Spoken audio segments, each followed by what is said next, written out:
Welcome to the online radio and television station. Here is today's news report.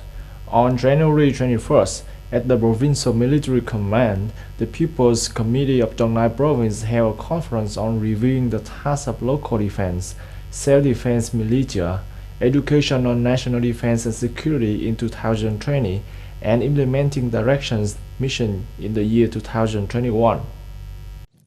The draft report shows that by 2020, Dong Nai had ensured political security, social order, and safety in the province. At the conference, 11 missions of 2021 were approved, of which the focus is on state management of local defense, building defense areas to ready to fight, epidemic and natural disaster prevention and rescue, fire and explosion prevention, defense and security education, etc. Speaking at the conference, Vice Chairman of the Provincial People's Committee Nguyễn Thị Hoàng emphasized that in the coming time, agencies and localities and units need to thoroughly grasp and follow the actual situation of each sector and locality, actively propagate in a comprehensive, synchronous, and practical way in order to contribute to raise people's awareness of the task of building a solid own people defense. On the same day, the Vietnam Fatherland Front Committee of Dong Nai Province and the Provincial Religion Committee held a conference to deploy the task of state management of beliefs and religions in 2021. By 2020, the activities of religions in Dong Nai Province will continue to be stable. The people of all religions are excited and believe in the policy of the party and the state, live in a good life and a kind religion. Notably, the mobilization through meetings and visits between authorities at all levels and the religions organizations continue to be effectively implemented, contributing to a positive change in awareness of religious policies.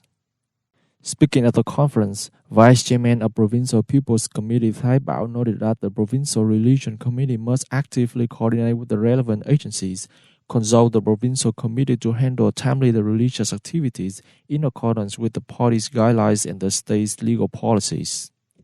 On January 21st, in Bien Hoa City, Dong Nai Province, Major General Phạm Xuân Thuyết, commander of the 4th Corps, visited and sent Tet holiday wishes to the division and regiments of Division 309.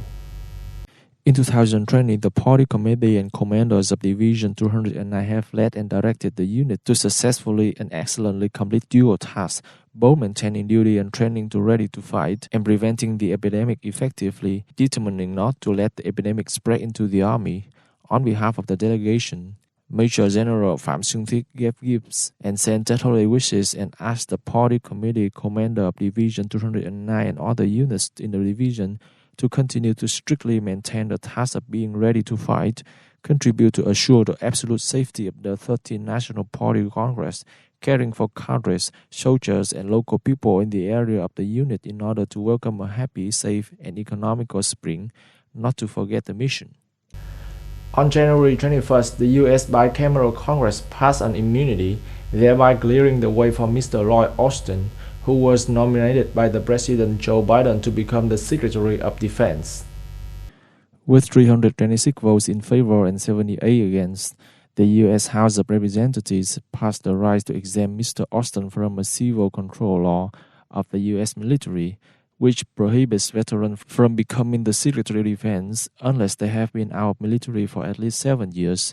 The U.S. Senate also voted to pass the exemption with 69 votes for and 27 against. The U.S. Senate will still have to vote again to formally approve Mr. Austin as the head of the Pentagon. If approved, Mr. Austin will become the first African-American Defense Secretary of the U.S. After the January 21st virtual summit, leaders of 27 European Union countries (EU) agreed to speed up the vaccination campaign, mutual recognition of test results, and to consider to limit unnecessary cross-border travel in an effort to combat the COVID-19 pandemic. Speaking at the summit, European Council President Charles Michel said that the intra-EU borders must be open. Freight will be continued, but it is necessary to consider to limit unnecessary travel.